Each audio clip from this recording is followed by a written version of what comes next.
يا رب تكونوا بخير وافضل حال.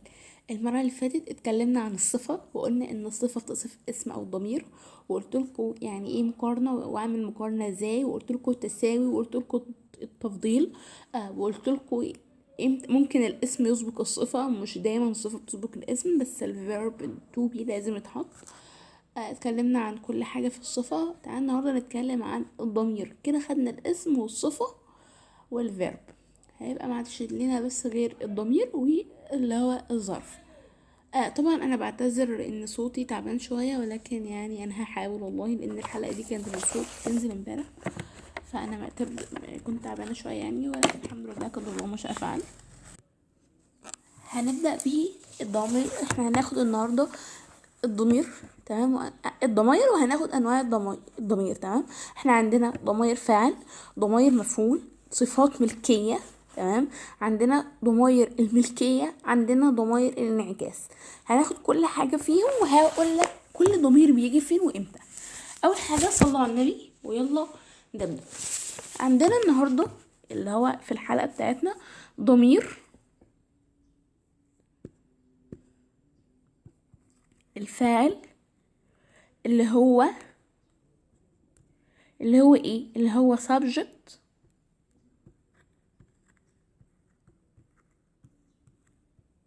pronoun. انا قلت ضمير فاعل، معنى ان انا قلت ضمير فاعل يبقى هو مربوط بالفاعل. قالك حلو، قالك ضمير الفاعل ده بيجي بداية الجملة الخبرية اللي هي بتكون قبل الفعل. يعني ما اقول مثلا she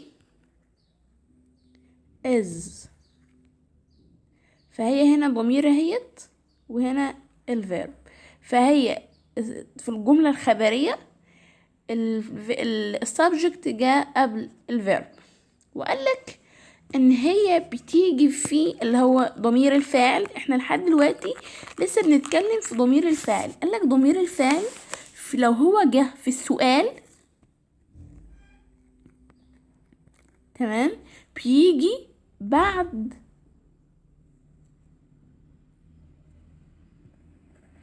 الفعل المساعد. تمام، يعني ما اقول مثلا where do they، تمام، go مثلا. فانا هنا في الجملة عندي فيربين، الفيرب ده والفيرب ده. دي الفعل الاساسي اللي هو ماين فيرب، وده اللي هو موديل فيرب. فالسبجكت ضمير اللي هو ضمير الفاعل جه بعد الفعل المساعد. يبقى اول ضمير عندنا اسمه ضمير الفاعل، وده اللي هو بيكون ضمير فاعل، اللي هو بيجي في حالتين، بيجي في الجملة الخبرية وده بيكون قبل الفيرب، وبيجي في السؤال بعد الفعل المساعد. قالك ضمير الفاعل ده له حاجات، يعني I اللي هو أنا، he هو، she هي، it هو أو هي غير العاقل، وكده مفرد. دول اللي هو ضمير الفاعل المفرد. قالك عندنا we نحن، you they، وعندنا you. ديت اما اجي اتكلم واحد مفرد بس احترام، اللي هو فورمال شوية، لكن دي بتكون اللي هي جمع. يبقى على السريع كده خدنا ضمير الفاعل، وقلت لك ان ضمير الفاعل اللي هو امتى بيجي في الجملة الخبرية قبل الفيرب، وبيجي في اللي هو السؤال بعد الفعل المساعد. عندنا الضمير التاني اللي هو بيكون طبعا يا شباب، طبعا ضمير الفاعل ده بيحل محل الفاعل. يعني مثلا اما اقول علي هي، تمام، لان الاسم والضمير مستحيل يجوا ورا بعض، يعني مستحيل اقول هي علي او هي او علي هي حاجة واحدة، يا ضمير يا اسم. حلو جدا. قالك ان احنا عندنا حاجة اسمها object pronouns. object pronouns ده اللي هو بيكون الضمير المفعول. object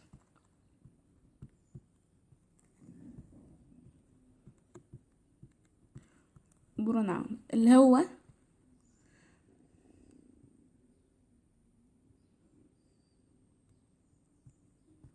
ضمير المفعول. قالك ضمير المفعول ده اللي هو مي هم. تمام. طبعا مي اللي هو انا اللي هو بتساوي اي، هم بتساوي هو، هير هي، وطبعا ات ما بتتغيرش. تمام. واس اللي هو وي. تمام. زم اللي هم زي. عندنا يو ويو برضو يو. حلو جدا. طيب ضمير الفاعل ده ايه دنيته؟ هقولك يا باشا، هقولك ان ضمير الفاعل ده هو ضمير الفاعل. تمام. قلت لك ان هو له علاقة بالفاعل، اما ضمير المفعول له علاقة بالمفعول. يعني ضمير المفعول ده بيجي في منتصف الجملة بعد الفعل، وبيجي بعد حرف الجر for و of. يعني لما اقول مثلا my friend give me a pen، صديقي اعطاني، هنا ضمير مفعول جه فين؟ بعد الفاعل. تمام كده. بس كده. يبقى ضمير المفعول الدنيا، ضمير المفعول قالك ان هو بيكون مي وهم وهير وات واس وزم ويو على حسب المفعول اللي قدامي. يعني لو هو مثلا انا هحط مي، لو هو يبقى هم كده. قالك ان ضمير المفعول ده بيجي في منتصف الجملة بعد الفعل وبعد حرف الجر. عندنا حاجة اسمها possessive adjective.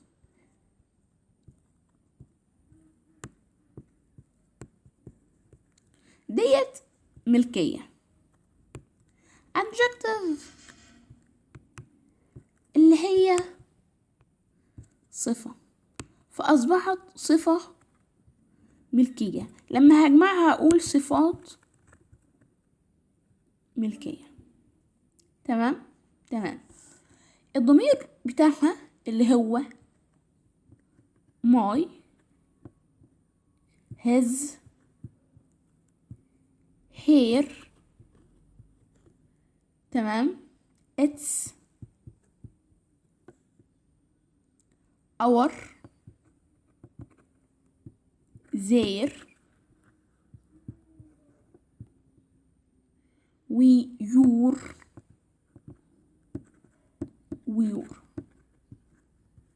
my اللي هو انا، his اللي هو here هي، it's كده. طيب it's اللي هو it في ضمير الفاعل بيساوي it، اور اللي هو وزير اللي هو زي، ويو واحدة حضرتك، واحدة اللي هي بتاعت الجمع. جميل جدا. قالك بصوص الادجكتيف ده تمام بيجي قبل الشيء الممتلك. تاني كده، الصفة الملكية بتيجي قبل اسم الشيء الممتلك. يعني يا صديقي لما اقول مثلا I play football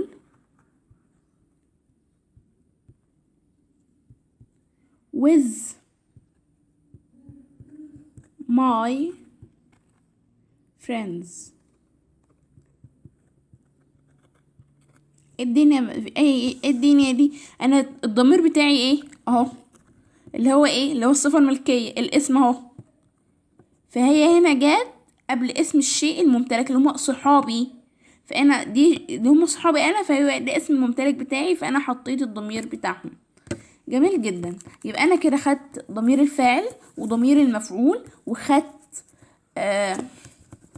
خدت ضمير الفاعل وخدت ضمير المفعول، وخدت صفات الملكية. وقلت لك ان صفة الملكية بتيجي قبل الشيء الممتلك، واعتبرك عليه مثال. طيب هنخش على حاجة تانية وهي ضمير ملكية. بصوا يا شباب، الفرق ما بين صفة ملكية وضمير ملكية. قالك ان الضمير هيحل محل اسم، يعني مش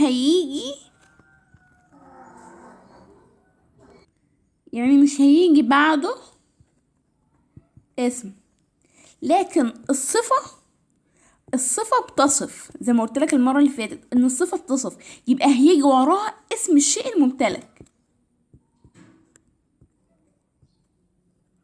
عشان لو جيت في الاختيار انا مش عارف اختار صفة ملكية ولا ضمير ملكية، هبص انا معايا اسم يبقى هبعد عن الضمير وهختار صفة، معايا اسم يبقى هختار الصفة، مش معايا اسم يبقى هختار الضمير. طيب يا شباب، انا قلت لك ان الضمير الملكية اللي هو mine his hers its ours theirs your. mine ملكي، his ملكه، hers ملكها، its ملكه او ملكها الغير عاقل اللي هو tree cat dog كل ده. ours ملكنا.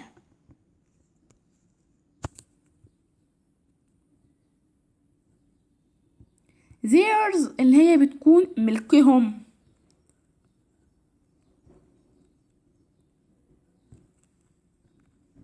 yours اللي هو ملكك بس احترام، اللي هو ملك حضرتك يعني. ويورز التانية اللي هي بتكون ملكهم. جميل جدا. قالك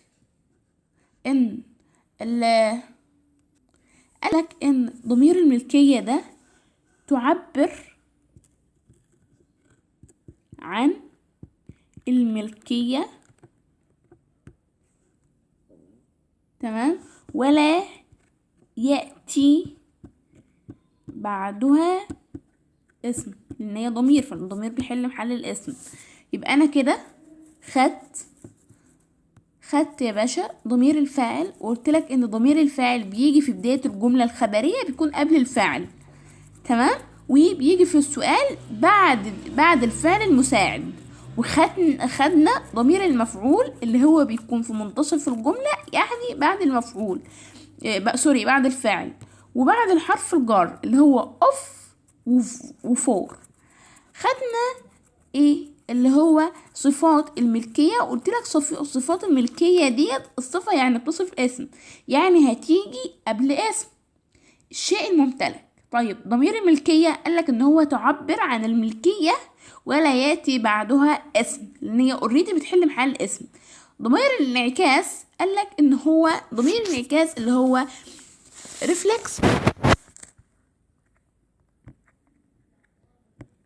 reflexive pronouns. الرفلكس ده ضمائر انعكاس. تعالى ناخد الضمير الاول وهقول لك هو بيعمل ايه. myself اللي هو myself اللي هو بنفسي، تمام. him self بنفسه، تمام. her self نفسها،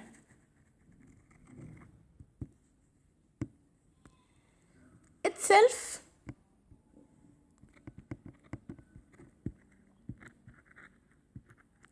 اللي هو نفسه أو نفسها غير عاقل.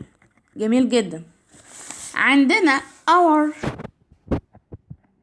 احنا بقى كده انتقلنا للضمير الجمع. فاور سيلفز اللي هي بتكون انفسنا،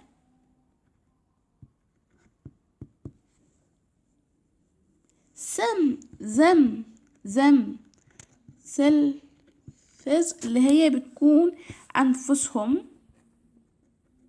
هنضطر ان احنا نمسح، ايوه عشان نكمل.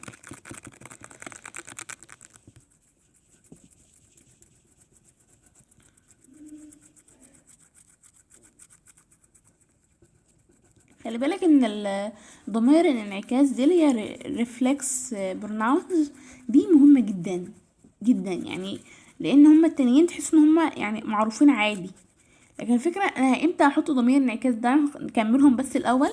احنا قلنا your self اللي هو نفسك، اللي هي بتكون يعني واحد بس بتكون باحترام. اما التانية your self هحط الاس، تمام، اللي هو انفسكم. في المفرد بتكون كده، في الجمع بتكون كده وبحط الاس. دي يا باشا ضمير الانعكاس، تمام، اللي هي ضمائر الانعكاس. قالك ضمير الانعكاس دي بتيجي امتى؟ قالك ان اول حاجة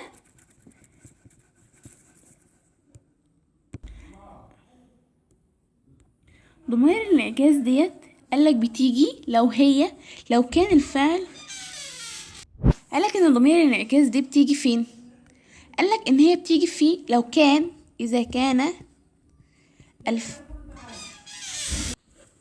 اذا كان الفاعل هو نفسه المفعول، تمام. للتأكيد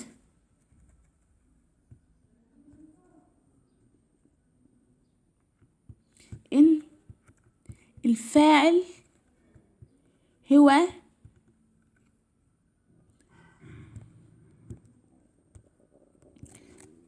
الذي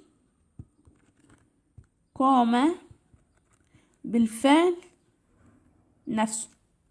اختصار الكلام ده كله، انا بجيب ضمير المنعكس عشان اتاكد ان الفاعل، تمام، هو نفسه المفعول، تمام. يعني الفاعل هو اللي قام بنفس الفعل الحدث. يعني لما اقول مثلا I do the homework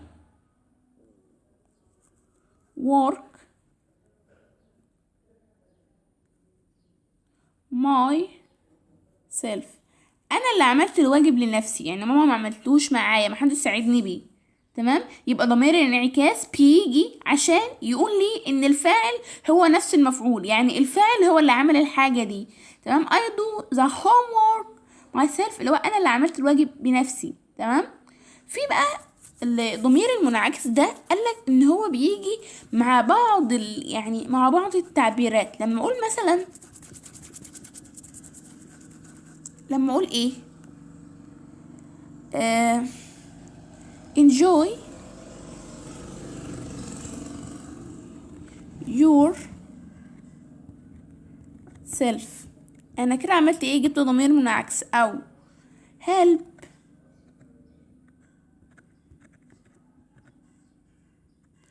yourself، دي ضمير الانعكاس، دي الضمير عامة اتكلمنا فيها عن ضمير الفاعل، وقلت لك ان ضمير الفاعل ده هو بيجي في بداية الجملة الخبرية اي قبل الفعل، وبيجي في السؤال بعد الفعل المساعد.